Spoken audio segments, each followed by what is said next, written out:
जय हिंद साथियों, नमस्कार। स्वागत है मित्र आप सभी का आपके अपने चैनल पर। आप लोग फटाफट क्लास में आ जाएं। क्लास स्टार्ट हो चुकी है, जो कि यूपी पुलिस एग्जाम के लिए बेहतरीन प्रैक्टिस सेट चलाया जा रहा है, जिसमें हम लोग हिंदी और जीके को अच्छे ढंग से कंप्लीट करते हैं। तो सभी मित्र क्लास में आ जाएंगे और एक बार मिलकर क्लास को शेयर कर देंगे, ताकि और भी फ्रेंड्स हमारे साथ जुड़ सके, उन्हें भी इस क्लास का लाभ मिल सके। तो चलिए आज की इस बेहतरीन प्रैक्टिस सेट की शुरुआत करते हैं और पहला क्वेश्चन जो है आपके सामने रखते हैं।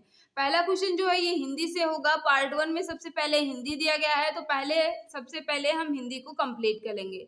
और पहला क्वेश्चन ही आपसे पूछ रहा है, पर्याय शब्दों का कौन सा समूह सही नहीं है। यानी पर्यायवाची के दृष्टि से देखा जाए तो कौन सा समूह सही नहीं है, यह आपसे पूछ रहा है। बता देंगे मित्र इसका राइट आंसर क्या हो जाएगा। सभी मित्र जल्दी जल्दी आंसर देने की कोशिश करेंगे। पाठशाला, विद्यालय और स्कूल जो है ये एक दूसरे के पर्याय हो जाएंगे, यानी पर्यायवाची या समानार्थी हैं।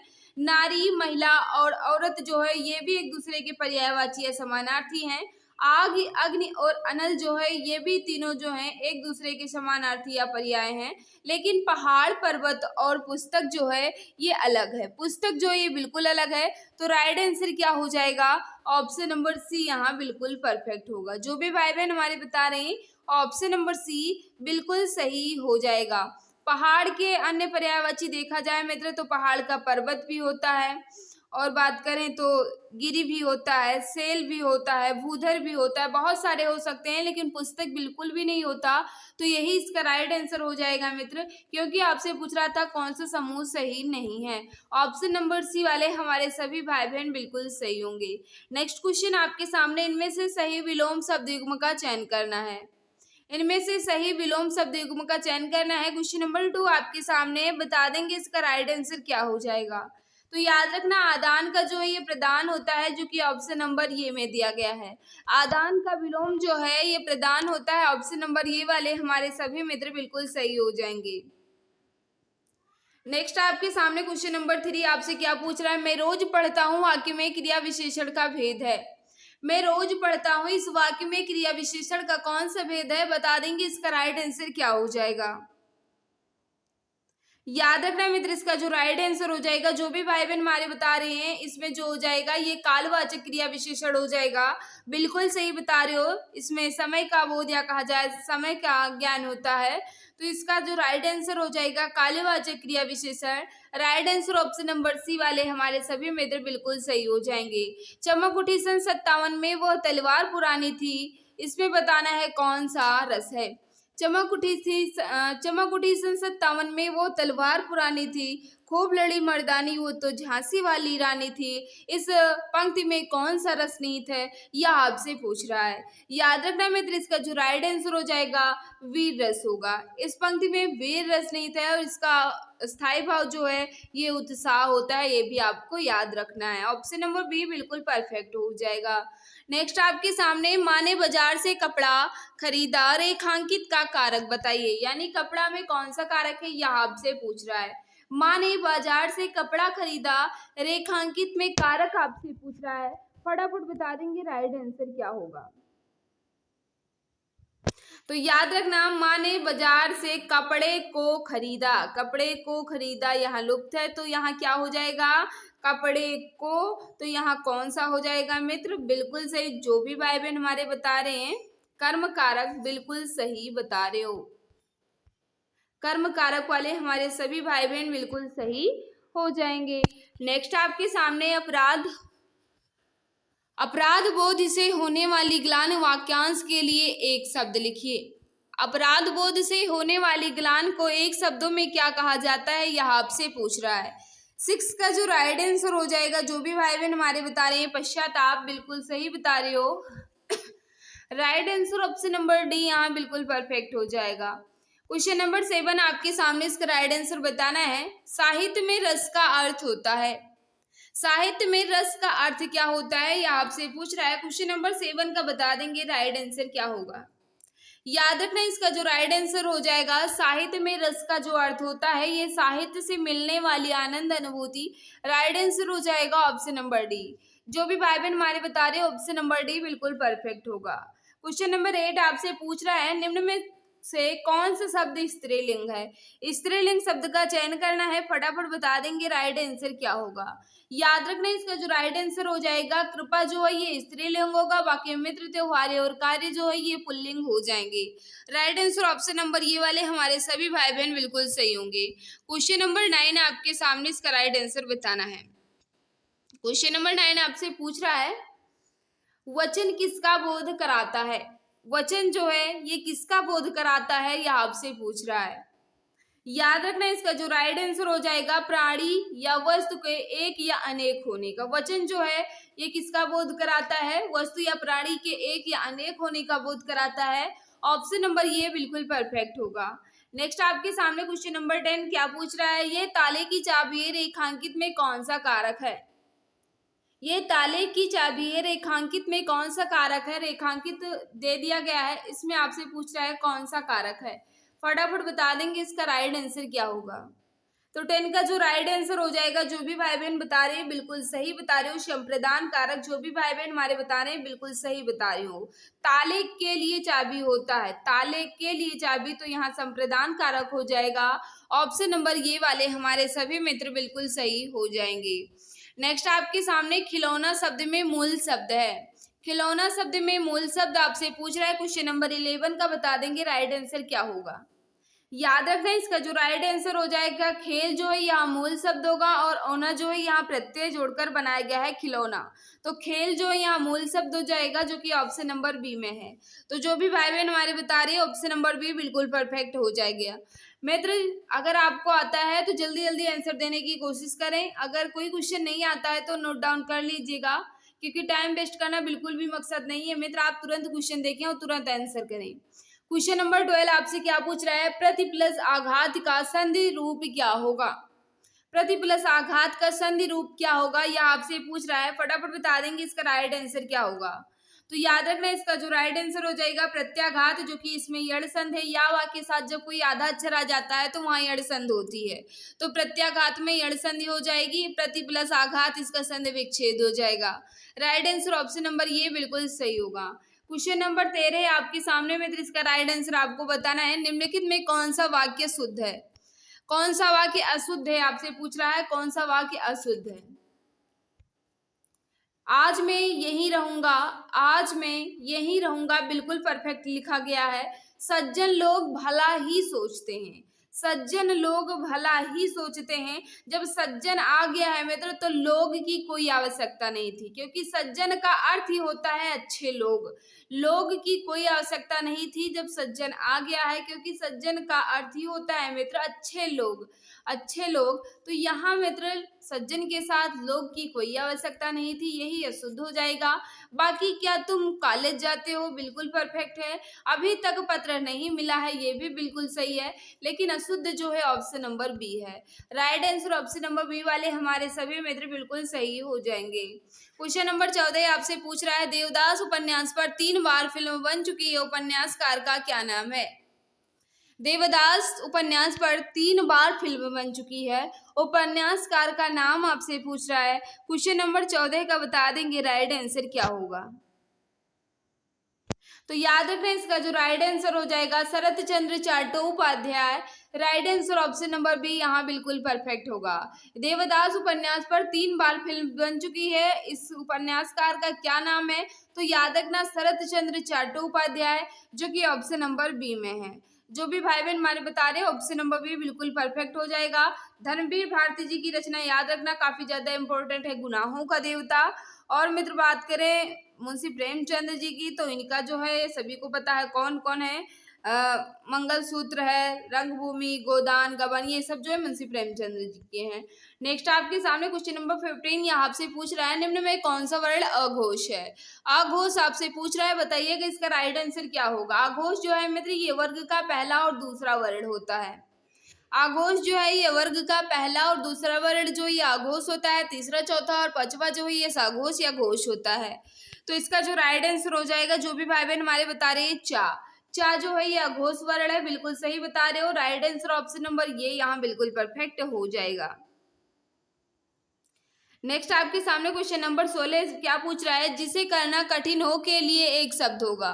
जिसे करना कठिन हो उन्हें हम एक शब्द में क्या कहते हैं, ये आपसे पूछ रहा है, बता देंगे इसका राइट आंसर क्या होगा।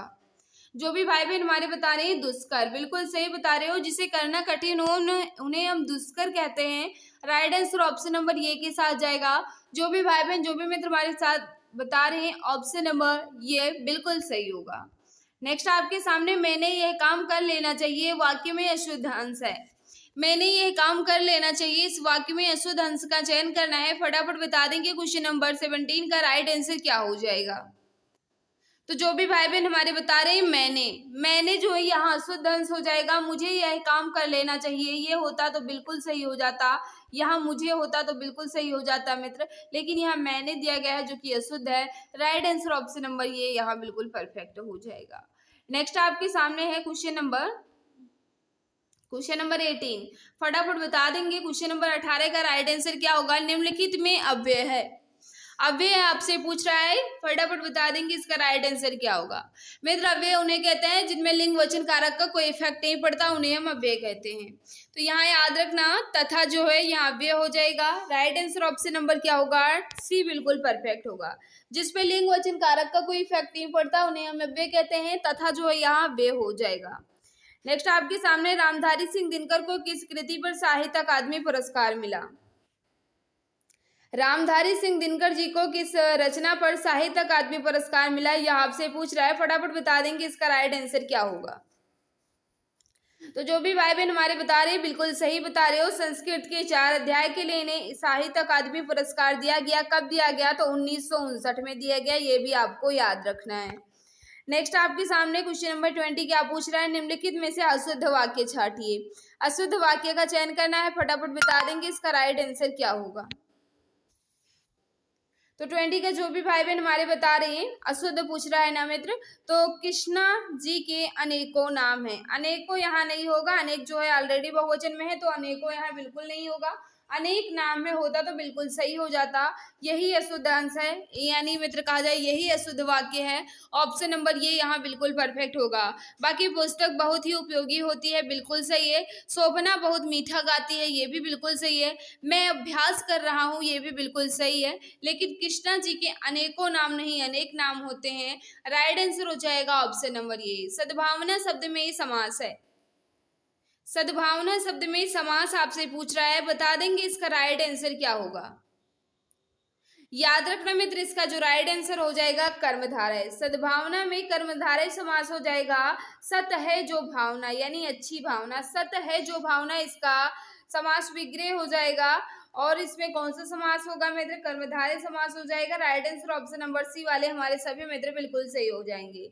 मित्र जिस भाई बहन ने अभी तक क्लास को लाइक नहीं किया है, हम आपसे रिक्वेस्ट कर रहे हैं, क्लास आपको अच्छी लग रही है तो प्लीज मित्र क्लास को लाइक कर दो। और जो भी प्यारे भाई बहन जो भी मित्र हमारे साथ नए हैं वह चैनल को सब्सक्राइब कर बेल आइकन को प्रेस कर लें, ताकि क्लास की नोटिफिकेशन टाइम टू टाइम मिलती रहे। क्वेश्चन नंबर 22 आपसे क्या पूछ रहा है, मुदित मनोहर मानस देखा पंक्ति में अलंकार है। मुदित मनोहर मानस देखा, इस पंक्ति में कौन सा अलंकार है, यह आपसे पूछ रहा है। तो याद रखना इसका जो राइट आंसर हो जाएगा, इसमें मां वर्ण की आवृत्ति हुई है, तो यहाँ अनुप्रास अलंकार हो जाएगा, जो कि ऑप्शन नंबर बी में है। दामिनी दमक रही घनमाही खलके प्रति जथा धीर नाही, इन पंक्तियों में कौन सा छंद है। दामिनी दमक रही घनमाही खलके प्रति जथा थिर नाही, इन पंक्ति में कौन सा छंद है, यह आपसे पूछ रहा है।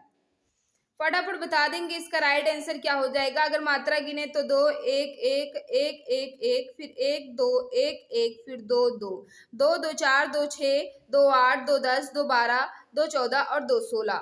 16 जो है ये किम्मेन होते हैं मित्र, तो याद रखना इसमें 16 प्रत्येक चरण में 16 मात्राएं होती हैं, किसमें, चौपाई में। तो राइट आंसर क्या हो जाएगा, ऑप्शन नंबर सी वाले हमारे सभी मित्र बिल्कुल सही हो जाएंगे। जो भी भाई बहन बता रहे हैं चौपाई बिल्कुल सही होगा।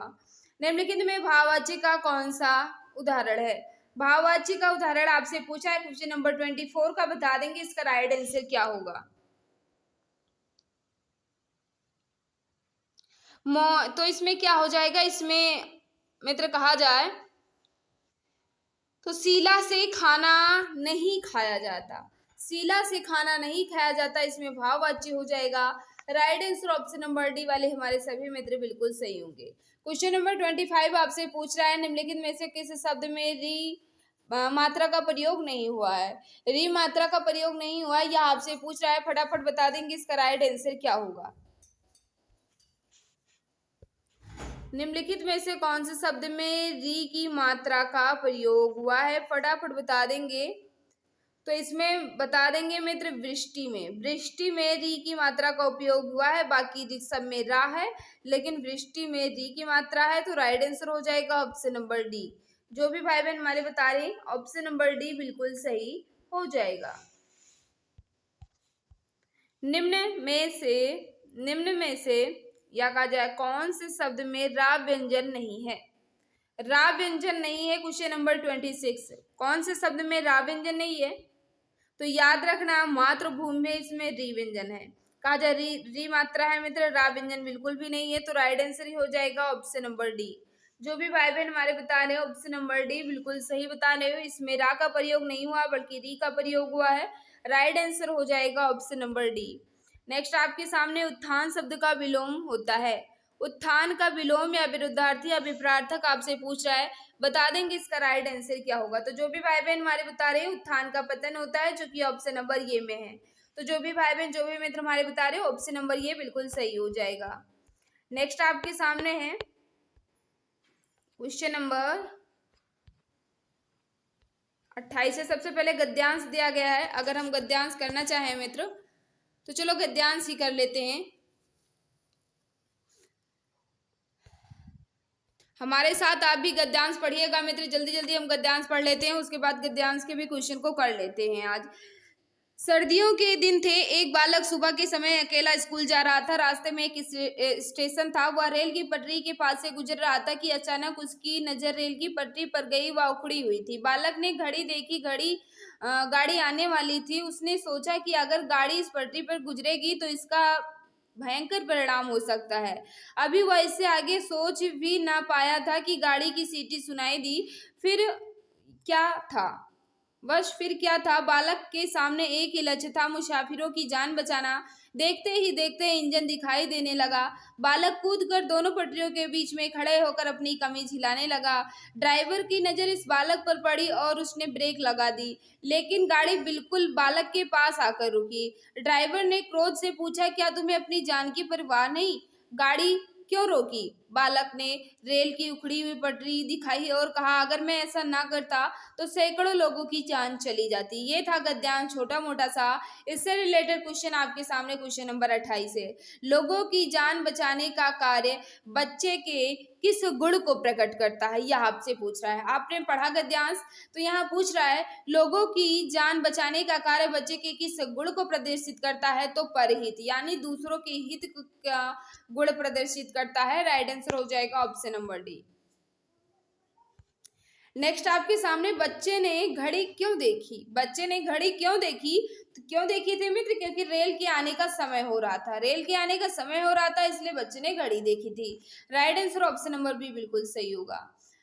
अगर आप एक बार गद्यांश पढ़ लेते हैं मित्र तो क्वेश्चन देखते ही आंसर आ जाएगा। अगर छोटा गद्यांश है तो बच्चे का कमीज हिलाना व्यक्त करता है बच्चे का कमीज हिलाना क्या व्यक्त करता है, तो याद रखना इसका जो राइट आंसर हो जाएगा, जो भी भाई बहन हमारे बता रहे हैं सूझबूझ को प्रदर्शित करता है, बिल्कुल सही बता रहे हो।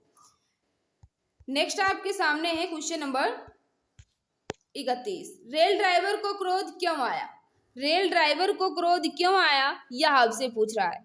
तो इसलिए आया क्योंकि ये बच्चे की जिंदगी का सवाल था, क्योंकि वो ट्रेन के सामने आ गया था, इसलिए रेल ड्राइवर को गुस्सा आ गया था, क्योंकि ये मित्र बच्चे की जिंदगी का सवाल था, क्योंकि वो आगे आ गया था। नेक्स्ट आपके सामने है टूटी पटरी को देखकर ड्राइवर के मन में बच्चों के प्रति क्या आया होगा। टूटी पटरी को देखकर ड्राइवर के मन में बच्चे के प्रति क्या आया होगा, यह आपसे पूछ रहा है। तो याद रखना शाबाशी देने का भाव आया होगा। ऑप्शन नंबर सी यहाँ बिल्कुल परफेक्ट हो जाएगा। क्वेश्चन नंबर 33 आपसे पूछ रहा है, अज्ञे जी को किस कृति पर ज्ञानपीठ पुरस्कार मिला? अज्ञे जी को किस कृति पर ज्ञानपीठ पुरस्कार मिला? तो याद रखना इसका जो राइट आंसर हो जाएगा, जो भी मित्र हमारे बता रहे हैं, कितनी नाव में कितनी बार। कितनी नाव में कितनी बार के लिए अज्ञे जी को ज्ञानपीठ पुरस्कार दिया गया? 1978 में। कब दिया गया? याद रखना, सन भी पूछा जाता है। 1978 में अज्ञे जी को इनकी रचना कितनी नाव में कितनी बार के लिए ज्ञानपीठ पुरस्कार से नवाजा गया था? Right answer option number D बिल्कुल परफेक्ट हो जाएगा। नेक्स्ट क्वेश्चन आपके सामने है, हिंदी से अभी 2-3 क्वेश्चन बचे हैं। क्वेश्चन नंबर 34, निम्नलिखित में तद्भव शब्द है, तद्भव शब्द का चयन करना है, यह आपसे पूछ रहा है। तो याद रखना है, इसमें अचरज जो है ये तद्भव शब्द है, इसका तत्सम जो है ये आश्चर्य होता है। बाकी अंधेरा, अंगरक्षक और आशा जो है ये तत्सम शब्द हो जाएंगे। ऑप्शन नंबर ये बिल्कुल सही होगा। लिखावट में प्रत्यय है, लिखावट में प्रत्यय आपसे पूछ रहा है, तो याद रखना इसमें आवट प्रत्यय हो जाएगा, जो कि ऑप्शन नंबर डी में है। नेक्स्ट आपके सामने देशभक्ति में समास है, देशभक्ति में समास आपसे पूछ रहा है, तो याद रखना देशभक्ति में तत्पुरुष समास है, देश के लिए भक्ति, इसका समास विग्रह हो जाएगा। Right answer option number C वाले हमारे सभी मित्र बिल्कुल सही हो जाएंगे। नेक्स्ट आपके सामने निम्नलिखित में कौन सा शब्द अलंकार है? शब्द अलंकार आपसे पूछ रहा है, क्वेश्चन नंबर 37 का बता देंगे राइट आंसर क्या होगा।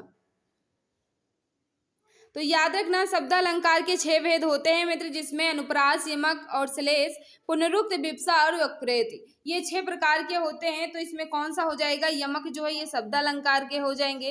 Right answer option number D यहाँ बिल्कुल परफेक्ट होगा। 37 क्वेश्चन जो कि हिंदी से था मैंने अच्छे ढंग से कंप्लीट कर लिया है। अब हम जीके की तरफ पढ़ना चाहेंगे, लेकिन उससे पहले हम आपको बता देना चाहते हैं, आपको बताना चाहेंगे मित्र, अगर आप यूपी पुलिस एग्जाम की तैयारी कर रहे हो तो ये रामबाण ई बुक आपके लिए रामबाण साबित होने वाली है। मात्र 39 रुपए में आपको यूपी जीके, रीजनिंग, मैथ और हिंदी के साथ फुल सिलेबस मिल रहा है।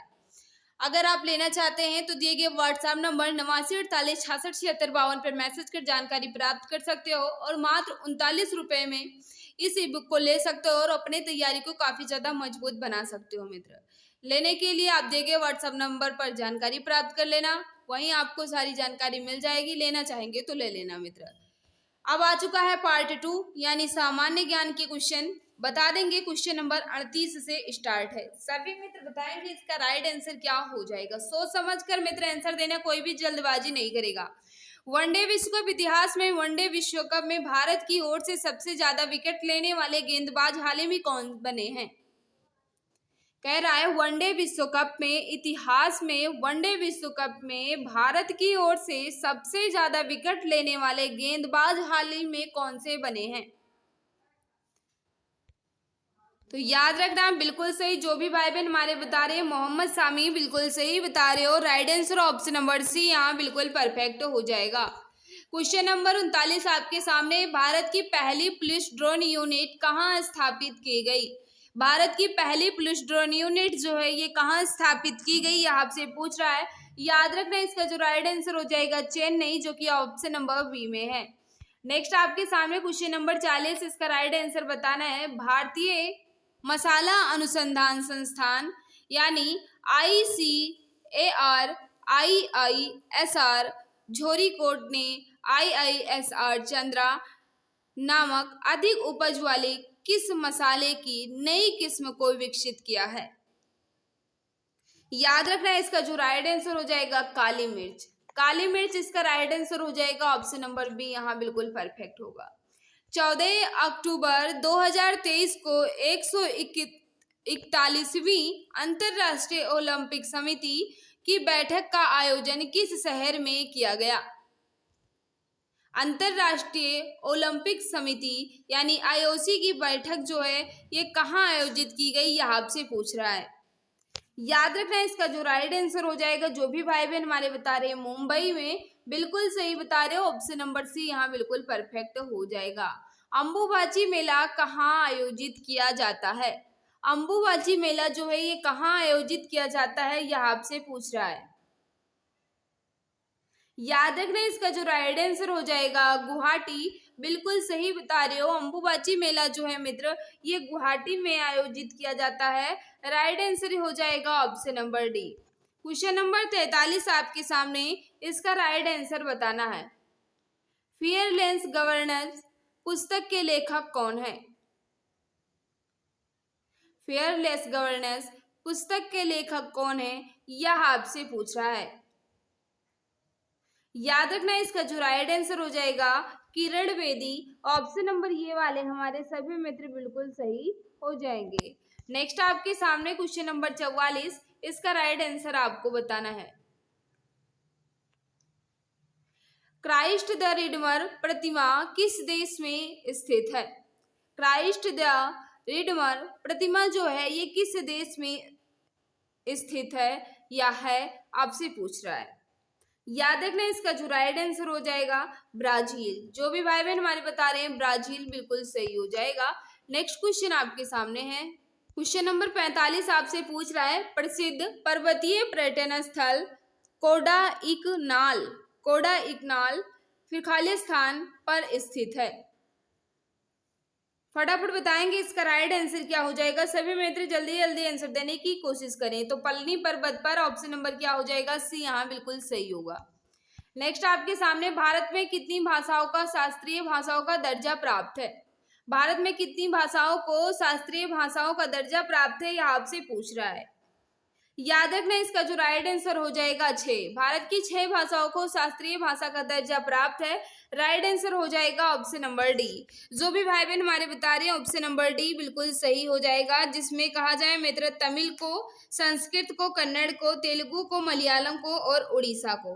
तमिल को 2004 में, संस्कृत को 2005 में, कन्नड़ को 2008 में, तेलुगु को भी 2008 में, मलयालम को 2013 में और उड़ीसा को 2014 में शास्त्रीय भाषा का दर्जा दिया गया। Right answer option number D बिल्कुल सही हो जाएगा। मिजोरम की राजधानी कौन सी है? मिजोरम की राजधानी कौन सी है ये आपसे पूछ रहा है। तो याद रखना मिजोरम की राजधानी जो है आइजोल है, जो कि ऑप्शन नंबर ये में है। तो जो भी भाई बहन बता रहे हैं मिजोरम की राजधानी जो है आइजोल है, बिल्कुल सही बता रहे हो। नेक्स्ट आपके सामने निम्नलिखित में से कौन ऑस्कर पुरस्कार पाने वाले पहले भारतीय हैं? ऑस्कर पुरस्कार पाने वाले पहले भारतीय यह आपसे पूछ रहा है। याद रखना इसका जो राइट आंसर हो जाएगा भानु अथैया, बिल्कुल सही बता रहे हो। भानु अथैया जी को ऑस्कर पुरस्कार सबसे पहले मिला था। राइट आंसर हो जाएगा ऑप्शन नंबर ये। भारतीयों में सबसे पहले किन्हें मिला था? भानु अथैया को। राइट आंसर ऑप्शन नंबर ये बिल्कुल सही होगा। उत्तर प्रदेश में सबसे लंबी नहर कौन सी है? उत्तर प्रदेश में सबसे लंबी नहर कौन सी है यह आपसे पूछ रहा है। याद रखना इसका जो राइट आंसर हो जाएगा क्वेश्चन नंबर 49 का। जो भी भाई बहन हमारे बता रहे हैं शारदा नहर, बिल्कुल सही बता रहे हो। उत्तर प्रदेश की सबसे लंबी नहर जो है ये शारदा नहर है। 1920 में इसका निर्माण शुरू हुआ और जाके 1928 में इसका कार्य पूरा हुआ। पूरे कितने साल लग गए? पूरे 8 साल लग गए थे शारदा नहर को बनने में। 1920 से 1928 तक बना था, जो कि उत्तर प्रदेश की सबसे लंबी नहर है। ऑप्शन नंबर बी बिल्कुल सही हो जाएगा। नेक्स्ट क्वेश्चन आपके सामने, वाराणसी के काशी विश्वनाथ मंदिर का निर्माण किसके द्वारा किया गया? वाराणसी के काशी विश्वनाथ मंदिर का निर्माण जो है किसके द्वारा किया गया था यह आपसे पूछ रहा है। तो जो भी भाई बहन हमारे बता रहे हैं रानी अहल्याबाई, बिल्कुल सही बता रहे हो। रानी अहल्याबाई जो है मित्र, इन्होंने ही काशी कहा जाए वाराणसी में विश्वनाथ मंदिर का निर्माण करवाया था। राइट आंसर ऑप्शन नंबर ये बिल्कुल सही होगा। नेक्स्ट आपके सामने क्वेश्चन नंबर 51 है, इसका राइट आंसर आपको बताना है। क्वेश्चन नंबर 51 आपके सामने है, निम्नलिखित में से कौन सा सही सुमेलित नहीं है? सही सुमेलित नहीं है की बात कर रहा है, बता दो इसका राइट आंसर क्या हो जाएगा। उत्तर प्रदेश का सबसे पुराना विश्वविद्यालय इलाहाबाद विश्वविद्यालय है, बिल्कुल सही कह रहे हो। उत्तर प्रदेश का सबसे पुराना विश्वविद्यालय जो है इलाहाबाद विश्वविद्यालय है, बिल्कुल सही है। नौचंदी मेला जो है ये मेरठ में लगता है, बिल्कुल सही है मित्र। भारत कला भवन जो है ये वाराणसी में है, बिल्कुल सही है। लेकिन चौरसिया नृत्य जो है मित्र, चौरसिया नृत्य जो है ये मुरादाबाद में नहीं होता। मुरादाबाद में नहीं होता है, ये जौनपुर में होता है। कहाँ होता है? जौनपुर में होता है। तो यही इसका राइट आंसर हो जाएगा, क्योंकि आपसे कह रहा था कौन सा सही सुमेलित नहीं है। नेक्स्ट आपके सामने क्वेश्चन नंबर 52, फटाफट बता देंगे इसका राइट आंसर क्या। उत्तर प्रदेश के किस जनपद में लाल मिट्टी पाई जाती है? उत्तर प्रदेश के किस जनपद में लाल मिट्टी पाई जाती है यह आपसे पूछ रहा है। देखो मित्र जल्दी जल्दी आंसर देने की कोशिश करो। तो याद रखना इसका जो राइट आंसर हो जाएगा मिर्जापुर तथा झांसी में लाल मिट्टी पाई जाती है। ऑप्शन नंबर सी बिल्कुल सही हो जाएगा। नेक्स्ट आपके सामने निम्नलिखित में कौन सा उत्तर प्रदेश का राजकीय पुष्प है? याद रखना इसका जो राइट आंसर हो जाएगा इसका हो जाएगा पलाश। पलाश जो है उत्तर प्रदेश का राजकीय पुष्प है। ऑप्शन नंबर ये बिल्कुल सही हो जाएगा। अब आगे क्वेश्चन नंबर 54 को सुमेलित करना है और बताना है, कूट नीचे दिया होगा। चलिए सुमेलित कर बता दीजिए इसका राइट आंसर क्या हो जाएगा। क्वेश्चन नंबर 54, क्वेश्चन नंबर 54 का बताएंगे सभी मित्र राइट आंसर क्या होगा। तो सभी को पता है कि देवी पाटन मेला जो है मित्र ये कहाँ लगता है? बलरामपुर में। कहाँ लगता है देवी पाटन मेला जो है ये बलरामपुर में लगता है। बटेश्वर पशु मेला जो है ये कहाँ लगता है? बटेश्वर पशु मेला ये आगरा में लगता है। ददरी पशु मेला जो है ये कहाँ लगता है? तो ये बलिया में लगता है। बाकी तिगरी मेला जो है यह अमरोहा में लगता है। आप सुमेलित कर लें और कोड देखकर उसका आंसर दे। क्वेश्चन नंबर 55 आपके सामने आ चुका है। पूछ रहा है जीएसटी कितने प्रकार की होती है? जीएसटी की दरें नहीं पूछ रहा है मित्र, ये पूछ रहा है कि जीएसटी ही कितने प्रकार की होती है, यह आपसे पूछ रहा है। फटाफट बता देंगे क्वेश्चन नंबर 55 का राइट आंसर क्या होगा। तो जो भी भाई बहन हमारे बता रहे हैं क्वेश्चन नंबर 55 का right answer option number D बिल्कुल सही हो जाएगा। जीएसटी 4 प्रकार की होती है, जिसमें होता है सीजीएसटी, एसजीएसटी, आईजीएसटी और यूजीएसटी। यानी कहा जाए सी मतलब केंद्रीय वस्तु एवं सेवा कर, यस जीएसटी यानी स्टेट वाला मित्र राज्य वस्तु एवं सेवा कर, और आईजीएसटी यानी एकीकृत वस्तु सेवा कर, यानी जीएसटी का पूर्ण रूप ही होता है वस्तु एवं सेवा कर, और यूजीएसटी यानी केंद्र शासित प्रदेश का होता है, यूनियन टेरिटरी वाला, तो केंद्र शासित प्रदेश वस्तु एवं सेवा कर। ये 4 प्रकार की होती हैं। राइट आंसर हो जाएगा ऑप्शन नंबर डी। नेक्स्ट आपके सामने निम्नलिखित में से क्या भारत में नीली क्रांति से संबंधित है? नीली क्रांति से क्या संबंधित है, यह आपसे पूछ रहा है। याद रखना नीली क्रांति से मत्स्य पालन संबंधित है। ऑप्शन नंबर सी यहाँ बिल्कुल परफेक्ट हो जाएगा। जो भी भाई बहन हमारे बता रहे हैं सी बिल्कुल सही हो जाएगा। नेक्स्ट आपके सामने निम्नलिखित ग्रहों में से कौन से ग्रह बिना उपग्रह के हैं? यानी किस ग्रह में उपग्रह नहीं है, यानी कौन सा ग्रह बिना उपग्रह का है, यह आपसे पूछ रहा है। तो बुध और शुक्र के एक भी उपग्रह नहीं है। राइट आंसर हो जाएगा ऑप्शन नंबर सी। जो भी भाई बहन बता रहे हैं ऑप्शन नंबर सी बिल्कुल सही हो जाएगा। निम्नलिखित में से कौन सा कायांतरित चट्टान का उदाहरण नहीं है? कायांतरित चट्टान का उदाहरण नहीं है, यह आपसे पूछ रहा है। तो ग्रेनाइट जो है कायांतरित चट्टान का उदाहरण बिल्कुल भी नहीं है। Right answer option number D बिल्कुल सही हो जाएगा। नेक्स्ट आपके सामने निम्नलिखित में से कौन सा देश क्षेत्रफल में भारत से बड़ा नहीं है? क्षेत्रफल में भारत से बड़ा नहीं है की बात कर रहा है। निम्नलिखित में से कौन सा देश क्षेत्रफल में भारत से बड़ा नहीं है? तो फ्रांस नहीं है। बाकी यूएसए, कनाडा और रूस जो है ये भारत में कहा जाए भारत से क्षेत्रफल में बड़े हैं, लेकिन फ्रांस बड़ा नहीं है। ऑप्शन क्या हो जाएगा? डी यहाँ बिल्कुल परफेक्ट हो जाएगा। जो भी भाई बहन हमारे बता रहे ऑप्शन नंबर डी बिल्कुल सही होगा। क्षेत्रफल की दृष्टि से भारत का सभी को स्थान पता है 7वां है। तो राइट आंसर होगा मित्र ऑप्शन नंबर डी, क्योंकि फ्रांस जो है ये भारत से छोटा है। नेक्स्ट आपके सामने क्वेश्चन नंबर 60, फटाफट बता देंगे राइट आंसर क्या होगा। निम्नलिखित में से कौन सी नदी भ्रंश घाटी में प्रवाहित होती है? भ्रंश घाटी में कौन सी प्रभावित होती है, यह आपसे पूछ रहा है। तो याद रखना तापी नदी या ताप्ती नदी जो है ये भ्रंश घाटी में प्रवाहित होती है। ऑप्शन नंबर डी बिल्कुल सही हो जाएगा।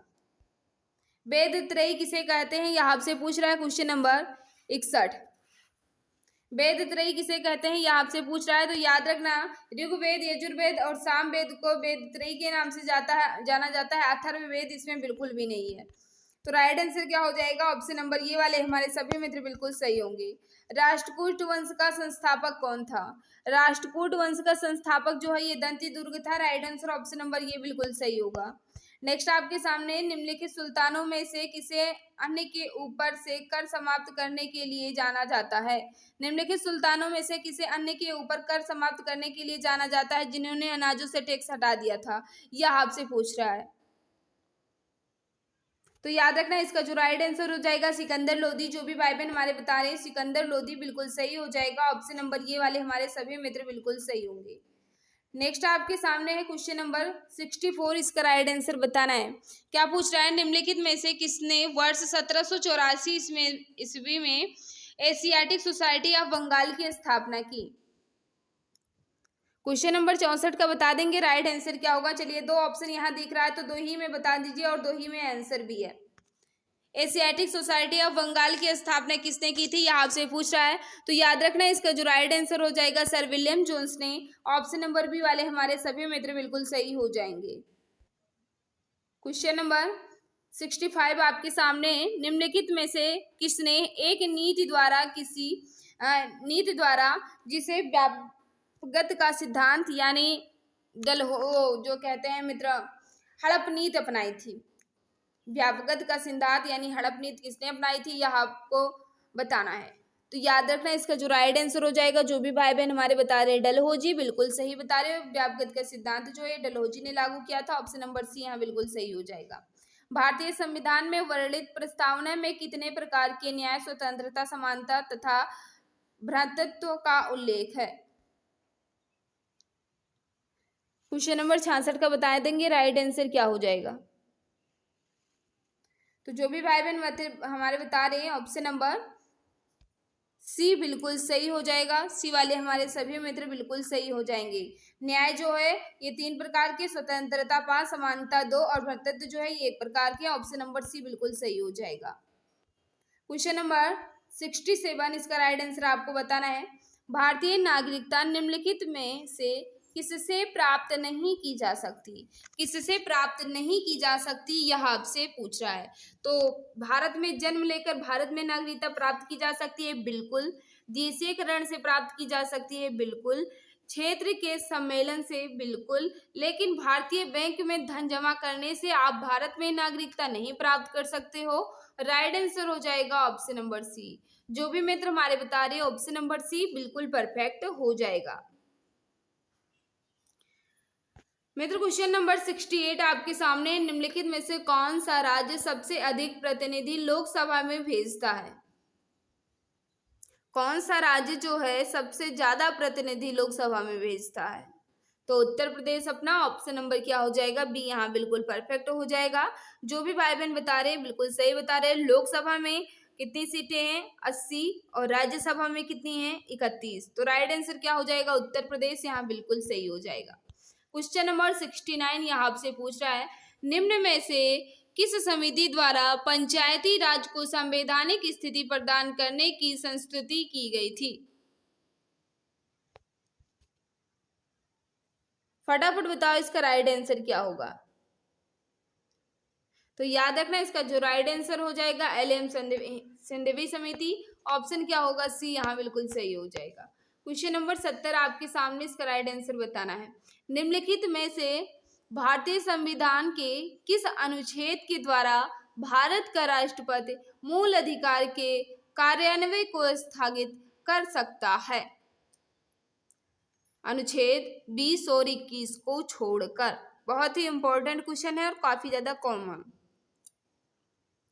तो याद रखना अनुच्छेद 359, ऑप्शन नंबर सी यहाँ बिल्कुल सही हो जाएगा। नेक्स्ट आपके सामने, निम्नलिखित में से कौन सा फूल का नर हिस्सा होता है। फूल का नर हिस्सा कौन सा होता है, यह आपसे पूछ रहा है। तो याद रखना, पुष्पकेसर जो है ये फूल का नर हिस्सा होता है। ऑप्शन नंबर क्या होगा, डी यहाँ बिल्कुल परफेक्ट होगा। क्वेश्चन नंबर 72 आपके सामने, इसका राइट आंसर बताना है। कार्निया के पीछे एक गहरे रंग की पेशियां संरचना होती है जिन्हें कहा जाता है। क्या कहा जाता है उन्हें, तो याद रखना क्या कहा जाता है, फटाफट बता देंगे। तो आइरिस कहा जाता है, बिल्कुल सही बता रहे हो। ऑप्शन नंबर सी वाले हमारे सभी मित्र बिल्कुल सही होंगे। नेक्स्ट आपके सामने, भूकंप के दौरान कंपन को मापने के लिए किस यंत्र का प्रयोग किया जाता है। जब भूकंप आता है तो उसको मापने के लिए किस यंत्र का प्रयोग किया जाता है, यह आपसे पूछ रहा है। तो सिस्मोग्राफ सभी को पता है, ऑप्शन नंबर सी बिल्कुल सही हो जाएगा। नेक्स्ट क्वेश्चन आपके सामने है, 2-3 क्वेश्चन और बचे होंगे, उन्हें भी हम कंप्लीट कर लेते हैं। क्या कह रहा है, निम्न में कौन सी विटामिन सी का सर्वाधिक प्रचुर स्रोत है। निम्न में से कौन सा विटामिन सी का सर्वाधिक प्रचुर स्रोत है, यह आपसे पूछ रहा है। विटामिन सी सबसे ज्यादा किसमें पाया जाता है, तो आंवला में पाया जाता है, सभी को पता है, ऑप्शन सी बिल्कुल सही हो जाएगा। समुद्री जल में कौन सा खनिज लवण प्रमुख मात्रा में घुला होता है, समुद्री जल में कौन सा खनिज जो है ये घुला होता है ज्यादा मात्रा में, यह आपसे पूछ रहा है। तो याद रखना इसका जो राइट आंसर हो जाएगा बिल्कुल सही, जो भी भाई बहन हमारे बता रहे सोडियम क्लोराइड बिल्कुल सही बता रहे हो, ऑप्शन नंबर क्या हो जाएगा, डी यहाँ बिल्कुल परफेक्ट हो जाएगा। तो मित्र यहाँ मैंने 75 क्वेश्चन को यानी लगभग आधे क्वेश्चन को मैंने कंप्लीट कर लिया है। पूरे 75 क्वेश्चन को 50% मॉक टेस्ट का कंप्लीट कर लिया है। बाकी बचता है आपका मैथ और रीजनिंग, ये सर के द्वारा कंप्लीट कराया जाएगा। 75 क्वेश्चन में आपका स्कोर कितना रहा कमेंट बॉक्स में जरूर बताना। कहीं भी कोई डाउट है मित्र तो आप बेझिझक कमेंट कर पूछ सकते हैं, मैं जवाब देने की पूरी कोशिश करूंगी। अपना फीडबैक कमेंट में जरूर दिया करो मित्र, क्योंकि आपके फीडबैक का मुझे इंतजार रहता है। अच्छी लगी तो भी बताया करो, नहीं अच्छी लगी तो भी बताया करो, लेकिन बता दिया करो कैसी भी लगती हो। तो इस क्लास से तनिक भी हेल्प मिल रही हो तो जो भी प्यारे भाई बहन जो भी मित्र हमारे साथ नए हैं, मैं चैनल को सब्सक्राइब कर बेल आइकन को प्रेस कर लेंगे ताकि क्लास की नोटिफिकेशन टाइम टू टाइम मिलती रहे। तो मित्र इसकी पीडीएफ कहाँ मिलेगी, फुल पीडीएफ इसकी हमारे Telegram channel exam Guruji by Arvind sir पर मिल जाएगी। अगर आप ज्वाइन नहीं है तो सर्च करके ज्वाइन हो जाइएगा, वहाँ इसकी फुल पीडीएफ मिल जाएगी, वहाँ आप पूरा टेस्ट को हल कर लीजिएगा। अगर कोई क्वेश्चन नहीं लगता है तो आप इसका भेज दीजिएगा, आपका इसका सोल्यूशन मिल जाएगा। तो मित्र आज की इस क्लास में बस इतना ही। सभी को बाय बाय, सभी को नमस्कार, जय हिंद, जय भारत, वंदे मातरम।